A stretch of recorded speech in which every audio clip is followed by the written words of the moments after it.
Ehi, ciao a tutti e benvenuti su BravoCast Italiano. Sono Angela e oggi ho una domanda per voi. Quante volte avete avuto voglia di parlare italiano, ma qualcosa vi ha bloccato? Qualcosa dentro di voi ha detto: no, aspetta, non sono ancora pronto. Oggi parliamo proprio di questo, del nemico silenzioso che molti studenti di italiano conoscono bene, la paura. Buongiorno a tutti, sono Stefano e sono davvero contentissimo di essere qui con voi oggi. Angela, hai toccato un argomento che conosco benissimo, molto personalmente. Anche io, quando studiavo lingue, avevo questa sensazione strana e fastidiosa, come se avessi paura di fare qualcosa di sbagliato, come se tutti mi stessero guardando e aspettando il momento in cui avrei detto qualcosa di ridicolo. Esatto. E sai cosa ho scoperto nel tempo? La paura è il peggior nemico di chi impara una lingua. Non la grammatica difficile, non le parole nuove, non la pronuncia complicata. La paura. Proprio lei, quella sensazione nel petto che ti blocca prima ancora di aprire la bocca. Sì, è vero, ma perché abbiamo questa paura? Di cosa abbiamo paura esattamente? Perché a volte anche persone molto intelligenti, molto capaci, si bloccano completamente quando devono parlare in italiano davanti a qualcuno. Bella domanda. Io penso che la paura principale sia quella di fare errori. Sembra banale, ma è proprio così. Abbiamo paura di sbagliare una parola, di usare il tempo sbagliato, di dimenticare qualcosa nel mezzo di una frase. E allora preferiamo non parlare. Preferiamo stare in silenzio invece di rischiare. Capisco perfettamente, ma gli errori fanno parte del processo di apprendimento. Quando ero piccolo e imparavo ad andare in bicicletta, cadevo spesso, più volte al giorno, a volte. Nessuno mi diceva: fermati, sei troppo intelligente per cadere. Cadevo, mi rialzavo e imparavo. Con le lingue è esattamente uguale. Gli errori non sono una vergogna, sono una lezione. Bella immagine, Stefano. La bicicletta è perfetta. E poi c'è un altro tipo di paura, forse ancora più forte, la paura del giudizio. Abbiamo paura che le altre persone ci guardino in modo strano, che ridano di noi, che pensino che siamo stupidi o ignoranti perché non sappiamo parlare la lingua in modo corretto. Ah sì, questa è fortissima, soprattutto con l'italiano che è una lingua così bella, così melodica, così piena di musica. Sembra quasi un peccato parlarlo male, no? Come se dovessimo già parlare come un personaggio di un film elegante o come un cantante lirico. Esatto. E invece no, assolutamente no. Nessuno si aspetta che tu parli perfettamente dall'inizio. Anzi, gli italiani sono spesso molto contenti, molto caldi quando qualcuno cerca di parlare la loro lingua. Apprezzano lo sforzo, apprezzano la volontà, lo apprezzano davvero, con il cuore. Assolutamente d'accordo.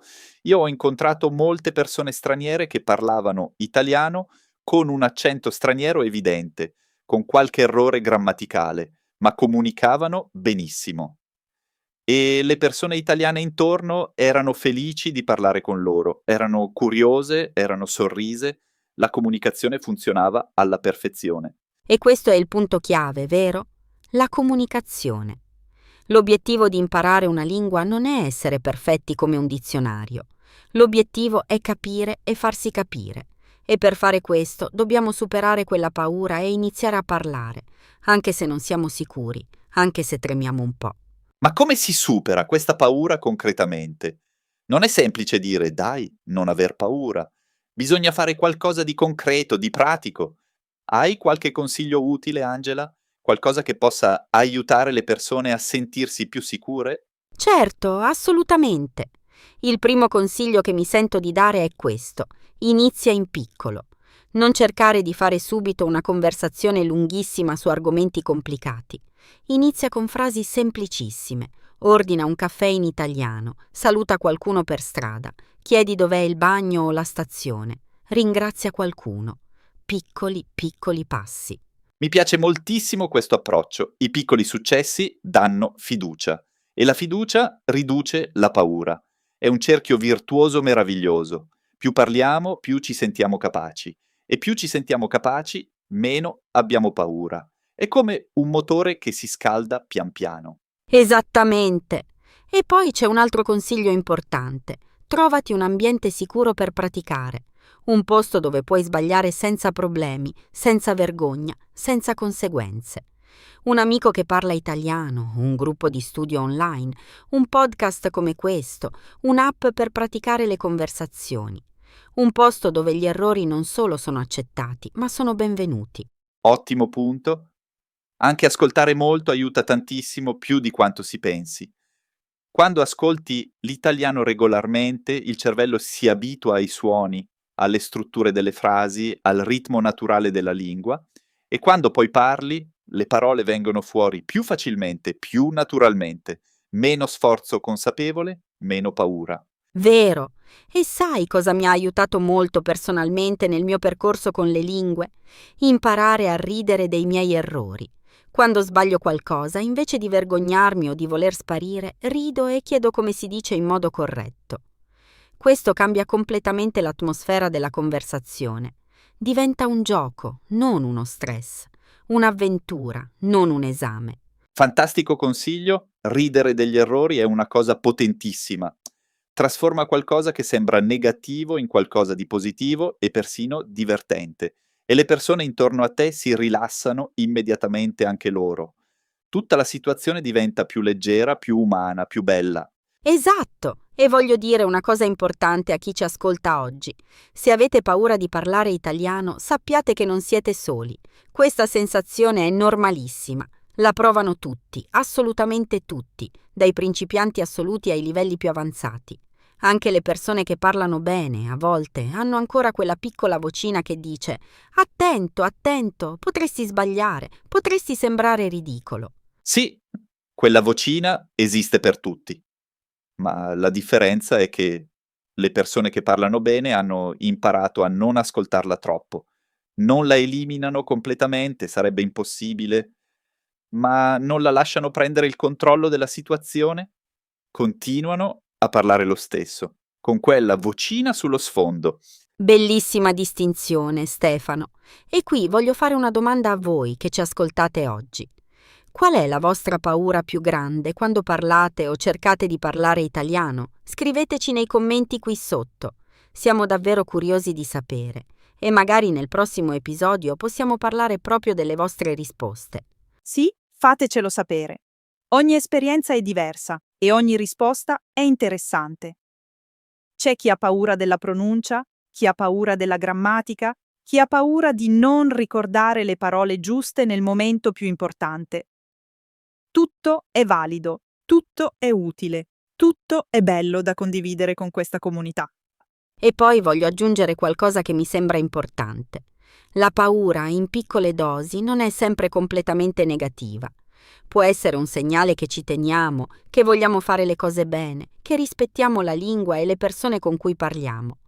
Il problema è quando quella paura diventa così grande da bloccarci completamente, da impedirci anche solo di provare. Giusto? Ottima osservazione. Un po' di tensione sana può aiutare a stare concentrati, a essere presenti nella conversazione. Ma quando la paura diventa un muro invalicabile davanti a noi, allora dobbiamo trovare un modo per abbatterlo. Un mattone alla volta, se necessario, con pazienza e costanza. Un mattone alla volta. Questa immagine mi piace tantissimo. E ogni parola nuova che imparate, ogni frase che capite senza tradurla, ogni conversazione che avete in italiano, anche brevissima, anche di 30 secondi, è un mattone in meno in quel muro. Poco a poco il muro diventa sempre più basso. E alla fine, quasi senza accorgersene, il muro non c'è più. E vi trovate a parlare italiano con persone in situazioni vere, normali, quotidiane, e vi accorgete con stupore che ce la fate, che capite quasi tutto, che vi capiscono. Ed è una soddisfazione enorme, indescrivibile. È bellissimo quel momento. Io lo ricordo ancora, la prima volta che ho avuto una conversazione lunga in una lingua straniera senza bloccarmi nemmeno una volta. Pensavo, ce l'ho fatta. Era come volare, davvero. Come se improvvisamente tutto lo studio, tutta la fatica avessero senso. Esatto. E quello che è successo a te può succedere a tutti voi che ci state ascoltando. Non è questione di talento speciale o di un dono naturale. È questione di costanza, di coraggio e di voglia di provarci ogni giorno, anche quando sembra difficile, anche quando la vocina dice aspetta ancora un po'. E senza confrontarsi troppo con gli altri. Ognuno ha il suo ritmo, la sua storia, il suo punto di partenza diverso. Qualcuno impara più velocemente, qualcuno più lentamente. Ma se continuate ad ascoltare, a praticare, a sbagliare e riprovare, arriverete dove volete arrivare, ne sono convinta. Parole d'oro, Angela. E questo vale anche per chi ha studiato italiano per anni e si sente ancora bloccato, ancora insicuro. Non è mai troppo tardi per sbloccarsi.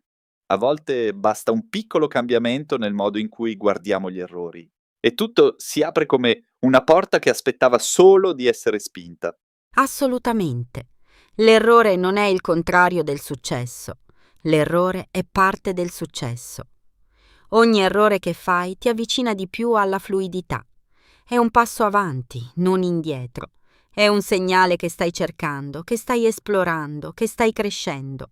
E su questa nota così positiva e motivante voglio ringraziare tutti voi che ci state ascoltando oggi con tanta attenzione. Spero davvero che questo episodio vi abbia dato un po' di coraggio in più, un po' di motivazione fresca per continuare il vostro percorso bellissimo con la lingua italiana. Sì, grazie di cuore a tutti, da parte mia e di Stefano. Ricordate, la paura è normale, la paura è umana, ma non deve fermarvi. Parlate, sbagliate, imparate, ridete, riprovate. Questo è il segreto. E noi siamo qui con voi, ad ogni episodio, ad ogni piccolo passo del cammino. Ci vediamo al prossimo episodio di BravoCast Italiano. Continuate ad ascoltare, continuate a praticare ogni giorno e soprattutto continuate a credere in voi stessi, perché ce la fate. A presto a tutti! A presto! E non dimenticate di lasciare un commento con la vostra paura più grande nell'imparare l'italiano. Siamo davvero curiosi di leggervi. Un grande abbraccio a tutti e buono studio!